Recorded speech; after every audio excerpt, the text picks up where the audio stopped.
thunder of jets in an open sky, a streak of gray, and a cheerful... A loop, a whirl, and a vertical climb, and once again, you'll know it's time for the adventures of Rocky and Bullwinkle and friends.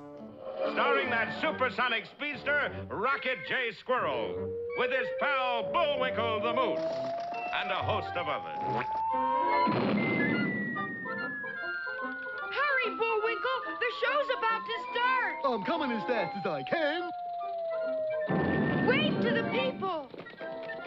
Yay! Now what are you doing? Signing autographs. Let's see. John Smith. But your name is Bullwinkle. I know, but that's hard to spell.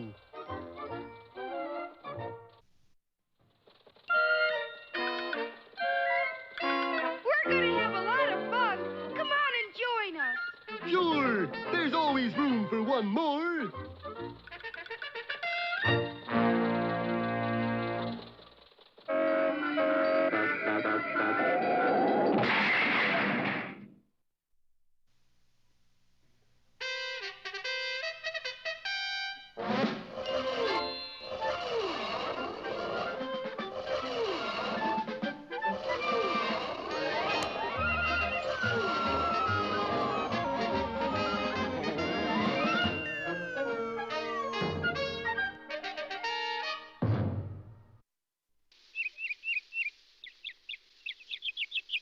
As our story opens today, there is a great deal of excitement in Frostbite Falls. Excitement that seems to center about today's issue of the daily paper, the Picayune Intelligence. Say, this is news, Caleb. And we better do something about it. Yes, even in Frostbite Falls, the citizens respond to the challenges of the outside world and its geopolitical machinations. Geopolitical macros, my eye. I'm talking about the annual flower show. But, sir, those front page headlines. Don't mean a thing. The Picayune Intelligence has had the same front page for 15 years. The same front page? Why not? It's always the same stories.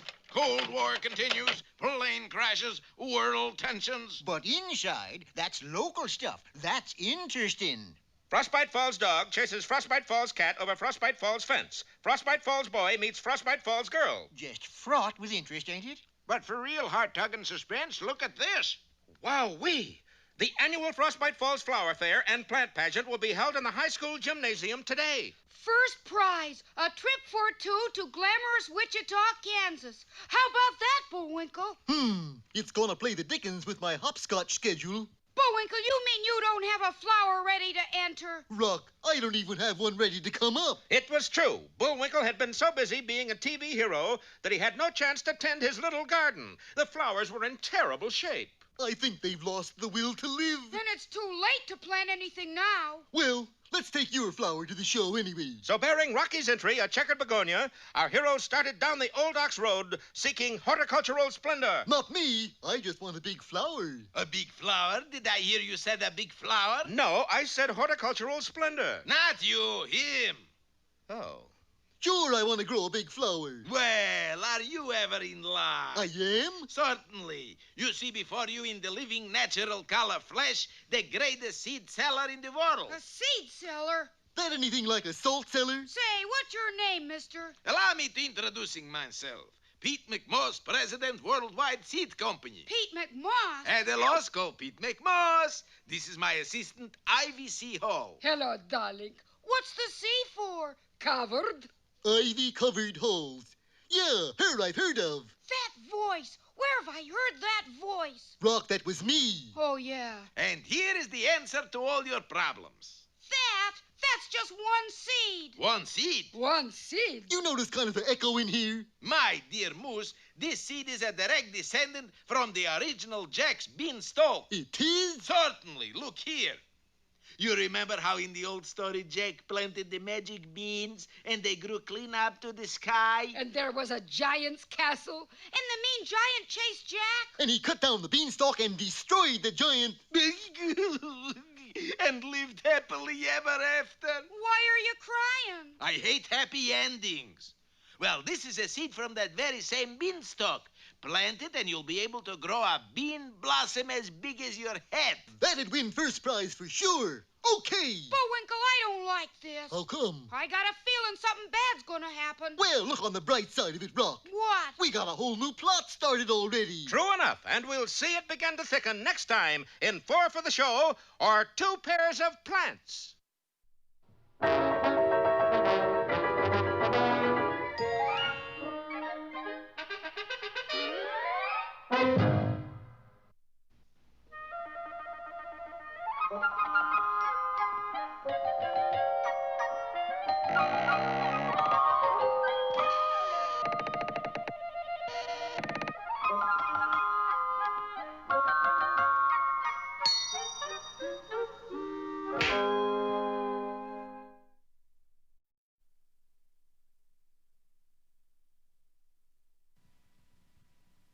You all remember the story of Sleeping Beauty? How as a baby she was put under a spell by a wicked fairy, how when she had grown up she pricked her finger with a needle and fell into a deep sleep from which she could be wakened only by a kiss. You remember, too, how a fence of thorns grew round the castle to prevent anybody from entering. Anybody but me, that is. And just who are you? A prince, naturally. Don't you see the robes, the crown? You want to see my ID card? Well, how do you propose to enter the castle? Easy. I haul out my trusty broadsword and... They don't make broadswords like they used to. The prince was distraught. What was he to do? I'll show you. These they make like they used to. The prince made straight for the tower room. Sleeping Beauty, I've come at last. With one kiss, I shall waken you and... Wait a minute. Awake, she's just another princess. Asleep, she's a gold mine. I can see it now. Sleeping Beauty comics, Sleeping Beauty hats, Sleeping Beauty bubble gum, and biggest of all, Sleeping Beauty Land. Sure enough, the castle was soon made ready as a great tourist attraction. There was Moat Land. Have your X coupons ready, please. Have your X coupons ready. There was Entrance Hall Land. Y coupons, please. There was Stair Land. That's a Z coupon, folks. A Z coupon. And, of course, Sleeping Beauty herself. Sleeping Beauty Land was clearly a great success. 1,000,001, 1,000,002. Sorry, the castle's closed till 8 a.m. Hold it, Junior. I'm Yolanda, the wicked fairy that put Sleeping Beauty to sleep. Well, that calls for some free coupon books. Books? Look, I want half of this whole setup, or else. Else what? Else I use my magic powers to wake her up. Well, now, we can't have that, can we, partner? And you are my partner, and a charming one at that. Now, wouldn't you like to see some of our Sleeping Beauty Land? Why not? Just step this way to Dungeon Land. My, this is spooky. Well, it's very popular. Some people stay here for a long, long time. How does it work? Well, I put these around your wrist, you see? Yes? Then I leave. Well, have a good time. I'll see you in a couple of years, kid. So, once again, the prince was in business for himself. 1,064,000, 1,065,000. Hiya, honey. You're back. You broke the chains. Yeah, they don't make them like they used to. Well, partner, how about trying our special submarine ride? Keen. The cement is just a safety precaution. The city makes us do it. I like the way it squishes between my toes. It's quick drying, too. There. Not squishy now, is it? If I like this one, can I go again? I'm afraid not. It's more of a one-way ride. So the prince was once more without a partner. 4,002,000, 4,003,000. Hello, I'm back. That ride was more fun, especially that first part. But... Imagine half of all this is mine. Yes, including the souvenir sales. Souvenirs? How much do they sell for? Well, this one is 75 cents. This one is $1. This Sleeping Beauty cowboy lasso is only $1.69. Now, let's see. Carry the 4 and... Say, you're in luck, little lady. I am? You betcha. You also get the official Sleeping Beauty Land moon rocket as a bonus gift. Goody. I've always wanted a rocket. And the clever prince had apparently solved his problem. But soon he had another one. For the next morning, the crowds outside the castle were smaller, and the next day, smaller still. Clearly, Sleeping Beauty was a slipping beauty. And the prince was very sad indeed. Then, suddenly... Hiya, sweetie. I'm back. And was that ever a ride? Well, you can have the whole thing back now, Toots. Sleeping Beauty Land is a flop. Now, wait a minute. She's been asleep for 20 years, right? Right. Maybe people would pay money to talk to somebody who's been asleep for 20 years. You mean... Yes, we just wake her up. We'll make a fortune. Go ahead and do it. Who, me? You put her to sleep, didn't you? Well, frankly, no. I'm not really a wicked fairy. I'm just wicked. But then how... Easy. You kiss her. You're a prince, aren't you? Well, not exactly. I never joined the union. I really make my living beating pigskins. You mean... Yes. I'm a hog flogger. But just then a remarkable thing happened. Sleeping Beauty's eyes opened, and she sat up. Don't worry, kids. I wasn't really asleep. Then why the big 20-year act? I just wanted to see if I could make it in showbiz.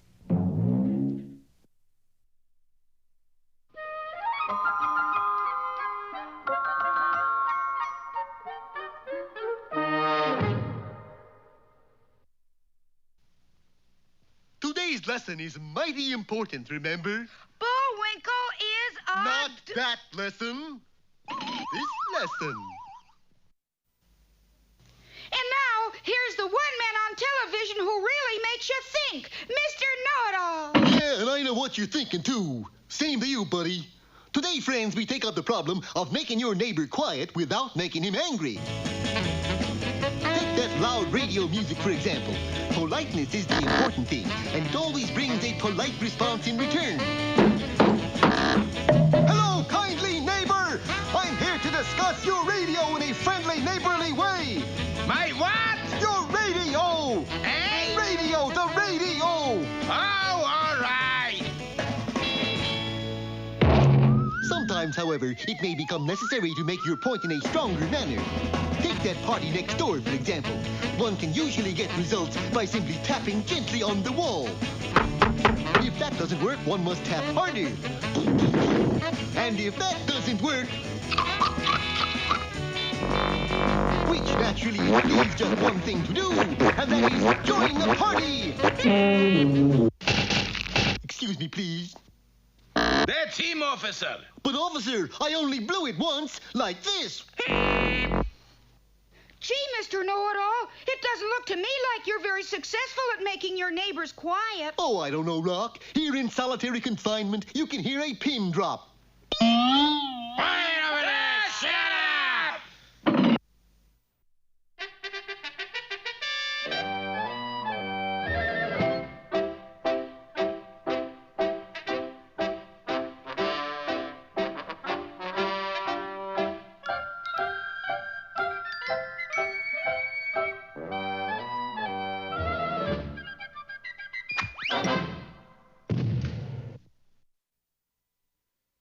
Hello out there, Peabody here. And I'm Mr. Peabody's trusty boy, Sherman. Right, trusty boy.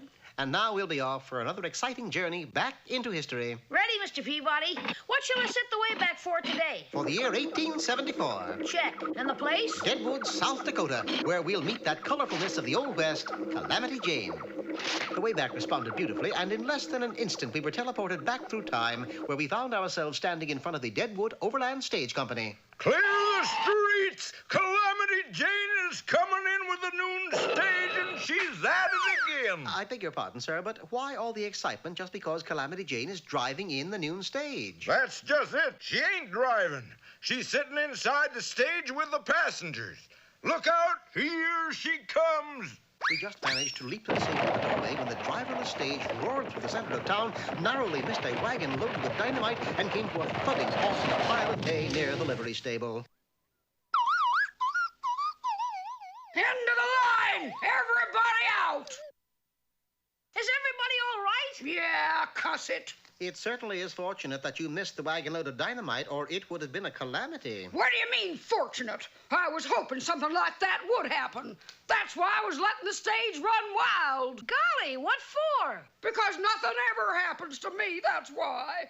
What's the use of having a swell name like Calamity if you can't have a calamity once in a while? You do have a point there. Folks is beginning to talk. Watch, I'll show you what I mean. Before our startled eyes, Calamity walked over to the dynamite wagon and calmly lit a stick of dynamite. Now, you'd think that a lit stick of dynamite would cause an awful ruckus, wouldn't you? Well, yes, I would say that. Mr. Peabody, make her throw it away. It'll go off any second. Oh, don't fret, Sonny. With my luck, it won't go off. But, see, it's a dude. That's Dud. And what a shame. You seem to have a nice little calamity going for you there. Yeah, I gotta start having calamities pretty soon, or I'm afraid it's gonna break my spirit. Curious to see what Jane's next attempt at having a calamity would be, we followed her to the stockyards, where she entered a corral containing the largest, meanest-looking bull I had ever seen. Uh-oh, she's gonna get it this time. Look, the bull is charging. But Jane's unwanted luck still held, for the bull missed her by at least 3 feet, through a fence and into a tree. That's incredible. He missed. He misses every day. The silly critter can't see a thing without his glasses. For the rest of that day, Calamity Jane tried everything imaginable to have a calamity. She even tried to sit on a tack, but was saved by a rivet in her jeans. Nah, it's no use. Guess I'll just have to change my name to Lucky Lucy. Forget the whole thing. She can't do that. Can't you think of something, Mr. Peabody? I already have, Sherman. I suggest that instead of changing your name, you simply change your luck. How am I going to do that? Very simple. Wait here. Crossing the street to the general store, I made a purchase, then quickly returned and handed the package to Calamity. What am I supposed to do with this? Drop it. Drop it? Drop it. Well, it sounds a little cuckoo, but okay, if you say so. No, you done it. I broke something. You were supposed to. You see, there was a mirror in that package. I get it, Mr. Peabody. Now she's going to have 7 years bad luck. That is correct. Shucks, and you look like such a smart little critter. I thought you had an ID, but that breaking a mirror business is the silliest thing I ever heard. Gosh, Mr. Peabody, she doesn't believe in it. She will. Any minute now, Sherman. Oh, my gosh. What happened? Calamity Jane just had an awful calamity. Got run over by a wagon load of chicken. Chicken what? Just chicken. There was only one in the wagon. Well, that looks like the start of her bad luck. You did it again, Mr. Peabody. Quite. For in the next 7 years, Calamity Jane had one calamity after another, the most famous of which was the time she was trying to light an old stove that exploded and covered the countryside for miles around with black soot. Really, Mr. Peabody? Really, Sherman? How do you think the Black Hills of South Dakota got black?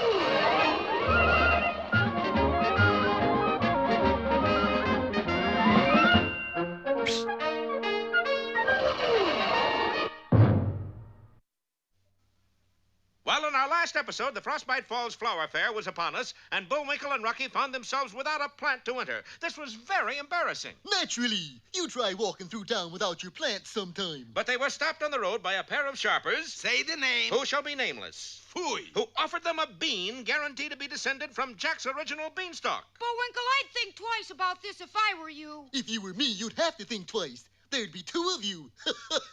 Well, Flatlander, is it a deal? Does that bean grow fast? Just stick it in the ground and jump back. How much you asking for it? Well, I'm asking $100. $100? But I'll take 2 bits cash. That's more like it. And so our unsuspecting heroes bought the bean and set off for the flower fair and plant pageant. Gee, I can hardly wait. Just think, a bean blossom as big as my ever-loving blue-eyed head. Bullwinkle wouldn't have been so happy if he could have seen the 2 seed sellers at that moment. He fell for it, Natasha. Hook, line, and antler. Oh, boy. Wait till that thing starts to come up. Boris, this is the cheapest, most disgusting, nastiest thing you've ever done. Slimy, dirty, mean. Boris. Yes? You're my kind of guy. The Frostbite Falls High School gym was a lovely sight that evening. Beautiful blossoms cascaded their multicolored forms in every nook and cranny. Giant prize vegetables gleamed in harvest splendor. There was only one little mix-up. Somebody had scheduled a basketball game for the same time. Pass, pass! The ball, stupid. I hereby give first prize in the melon class to this magnificent cassava. Jump! Foul, free throw. This is terrible, Bullwinkle. Yeah, we're trailing by 8 points in a Hubbard squash. And now for the flower judging. You better plant that seed quick. Yeah. And the moose did just that. Borrowing a large flower pot, he thrust the seed deep into the soil and jumped back. Nothing happened. Suppose he sold us a dud? But then the flower pot trembled, there was a furious rumbling noise, and... Hokey smoke, Bullwinkle, look at that thing. That's a bean blossom? Well, it may not have been a bean blossom, but the curious plant was big enough and exotic enough to win first prize. Congratulations, Bullwinkle. Thanks, Mr. Mayor. You certainly have a green thumb. Yeah, it's spearmint flavored, too. Tell me, Your Honor. Hey, where'd he go? Don't ask me. He was standing right by the flower a minute ago. Huh. Well, let's take our enterprise winner home. Gee, it got heavy all of a sudden. And what's more, Bullwinkle, it's getting bigger. Yes, as Bullwinkle held the flower pot, the plant grew noticeably larger. Straining every muscle, Bullwinkle was just able to get the plant through the doorway, and even then, Rocky had to help. Gee, I could swear that these leaves were holding onto the door frame. Whew. Boy, I gotta put it down for a minute. Hey, you can't leave that there. You're blocking traffic. But, officer... He's right, Bullwinkle. Okay, officer, well... Gee, where'd he go? He was standing right here a second ago and... Rock? What is it? Does our flower look different to you? Yeah. If it wasn't just a flower, I'd say... What?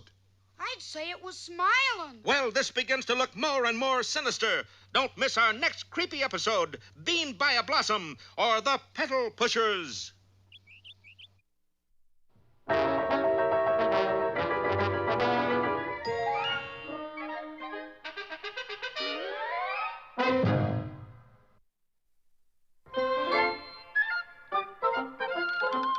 Well, it looks as if our time has just about run out. Mine must be a little slow. You got the credits, Bullwinkle? All on this itty-bitty card. Oop!